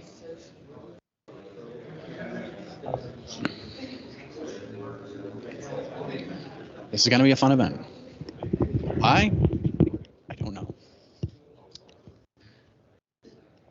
But it's these events. And I've had the chance to cover a few crazy ones this year. They're always very fun to be at and cover and hustle and try to do some different things. And this is no different.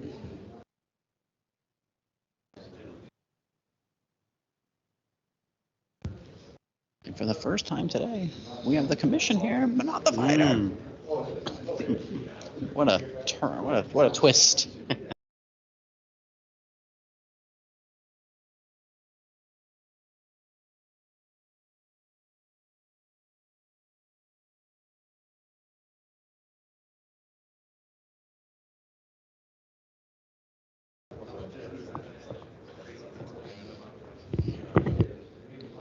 All right, we got a little over 16 minutes to go.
All right. So still waiting, Jake Paul. If you guys get questions and comments.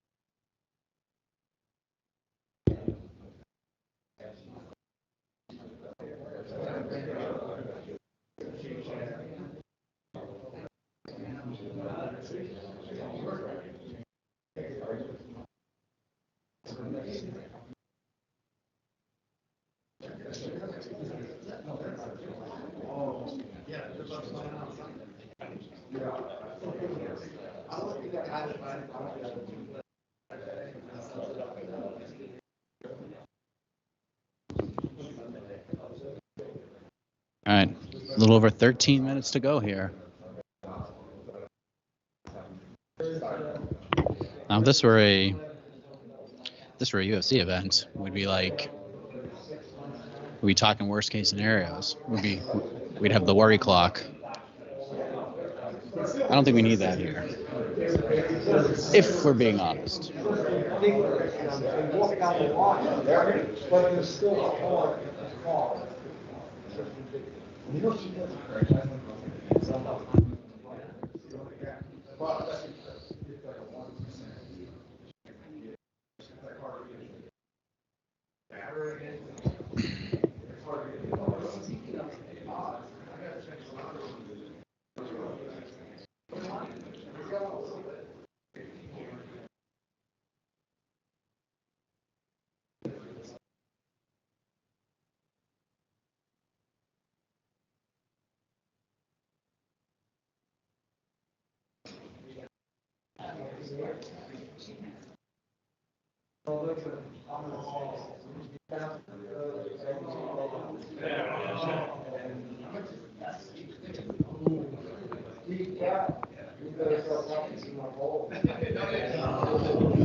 All right, 10:48 Eastern time here.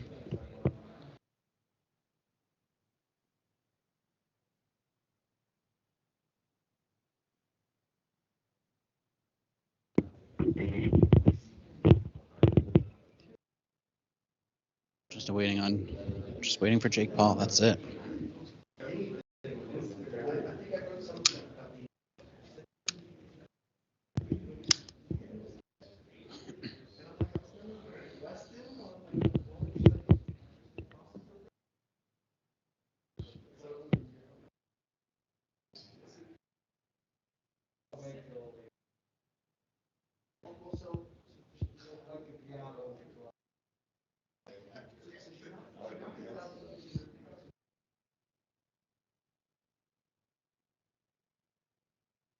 The event takes place tomorrow, 7 p.m. Eastern. Those are the untelevised prelims, which has the People's Main Event on it, Taylor Avila. And then the main card starts at 9 Eastern at Amalie Arena in Tampa Bay, but they're calling it Champa Bay down here, which, like, most people think that's really cool, but when you come from the city of champions itself and you have the audacity, you have the cojones to call yourself Champa Bay in my presence. First of all, how dare you? And second of all, you're only Champa Bay because you took our quarterback to become Champa Bay. It's nonsense. And I'll tell you what, Champa Bay, when the Patriots beat the Bucs in the Super Bowl this year by 48 points, I'm coming back. I'm coming back. And there's not a thing you can do about it. If you smell. It just makes me ill. Champa Bay. Get out of here.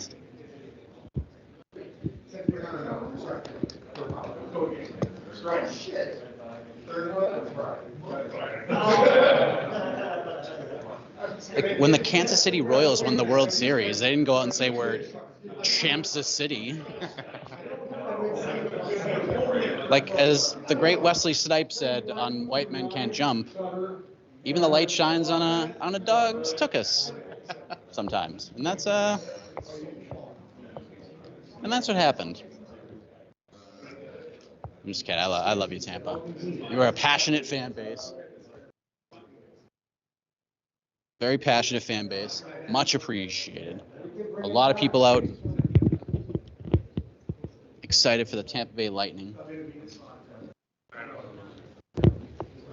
who played last night. I don't know if they won, but they definitely played last night.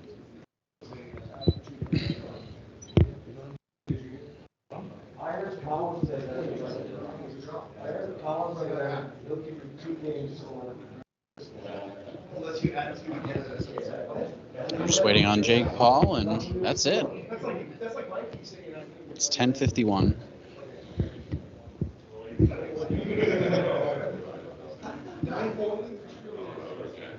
I think that's the best. You've done your score. 3 whole Stanley Cups, AK. That's your defense for Tampa Bay because they won 3 whole Stanley Cups and a couple of Super Bowls. That was like 2001 to 2005 for us. Took it long enough. Yeah, I mean, where you been?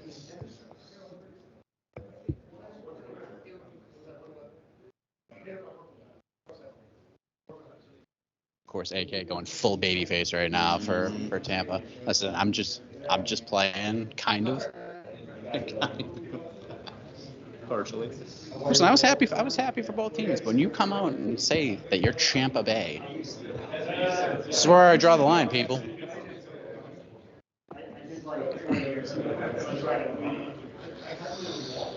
All right, around 7 minutes to go.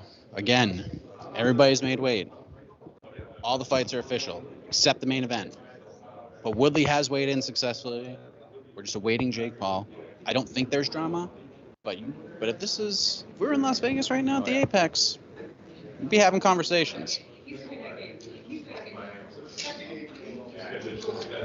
And of course, some of the notable names that have hit the scale, maybe you missed them. Maybe you weren't here live when they were happening.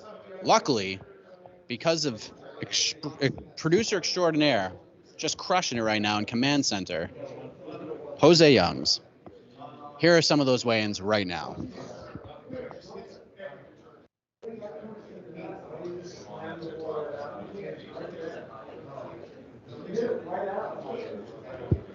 I was so wrong. See, Jose's way better at this than I am. I thought Jose... It's just... There are the weights. So if you missed the weights, there are the weights. What a professional broadcaster over here. Unreal. My apologies.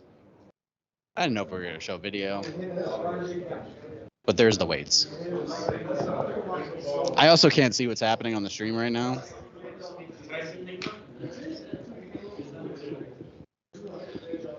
$10.54. TikTok.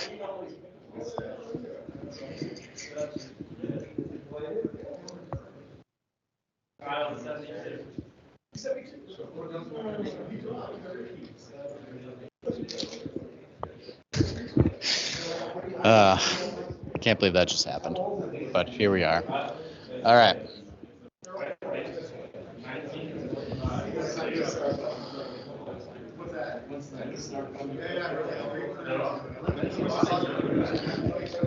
Just running down the schedule real quick, in case you missed it. I know it sounds redundant if you've been listening the whole time, which if you have been, I really appreciate that. We'll have ceremonial weigh-ins for this card at 4 p.m. Eastern. Fine, that'll be able to watch that on MMAfighting.com. We'll have a preview show for this event coming up later on. Myself and a very special guest. Stay tuned for that. We'll have a UFC Vegas 45 preview show live 3 p.m. Eastern on the MMA Fighting YouTube channel. And then all your highlights, your clips, everything you need all over the place on the website, on YouTube, on social media. So if you haven't followed us, go ahead and follow us. And I believe Jake Paul is here because there's commotion. Here he comes in the building.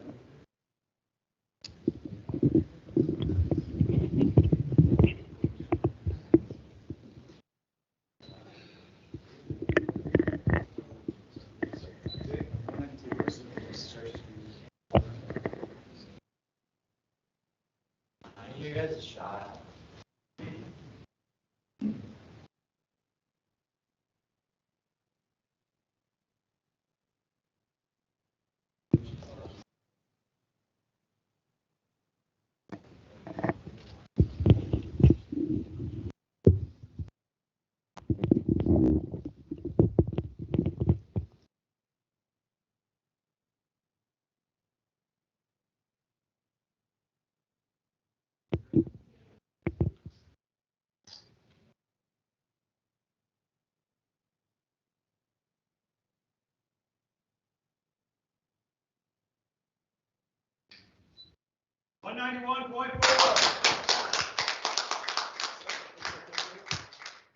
Yes, sir.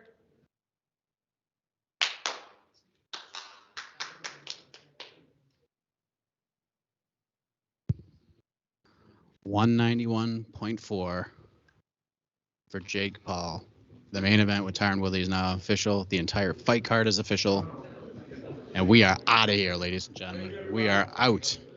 Thank you for watching. I am Mike Heck again. See you at the ceremonial weigh-ins, 4 p.m. Eastern. Watch it on MMAfighting.com. Preview show coming up later on. We have a UFC Vegas 45 preview show coming up later on, 3 p.m. Eastern. And we appreciate everyone who stayed with us since like 8:57 a.m. Eastern Standard Time. Big shout out to Jose for waking up early with us. Thank you very much. And Jose, we can get on out of here.